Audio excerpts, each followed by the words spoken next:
આ ગુજરાતના director of forensic સાયન્સની ડીએનએ લેબ છે, જ્યાં અત્યારે અમદાવાદમાં બનેલી દુઃખદ વિમાન દુર્ઘટનાના મૃતકોના ડીએનએ પરીક્ષણ દ્વારા ઓળખની પ્રક્રિયા ચાલી રહી છે.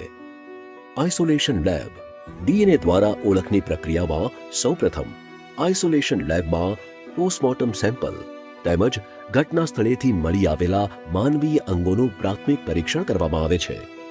ડીએનએ આઇસોલેશન લેબમાં સેમ્પલમાંથી ડીએનએ અલગ તારવવામાં આવે છે, જેમાં બળેલા હાડકાં, દાંત અને પેશીય પદાર્થ જેવા સેમ્પલને કેમિકલ ટ્રીટમેન્ટ આપીને ડીએનએ અલગ તારવવામાં આવે છે. આ સમગ્ર પ્રક્રિયા માટે વિવિધ અદ્યતન મશીનરીનો ઉપયોગ પણ કરવામાં આવે છે.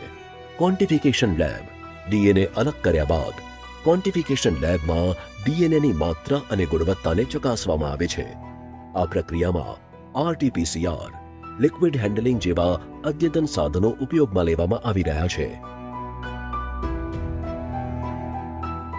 પીસીઆર લેબ સેમ્પલમાંથી તારવી લેવામાં આવેલા ડીએનએની માત્રા વધારવા માટે પીસીઆર પદ્ધતિના ઉપયોગથી થર્મલ સાયક્લર મશીન દ્વારા આ લેબમાં ડીએનએની માત્રા વધારવામાં આવે છે.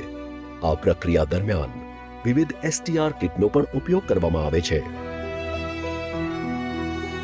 સિક્વન્સિંગ લેબ અત્યાર સુધીના વિવિધ તબક્કામાંથી પસાર થયેલા ડીએનએ સેમ્પલો આ લેબમાં અંતિમ તબક્કા માટે આવે છે.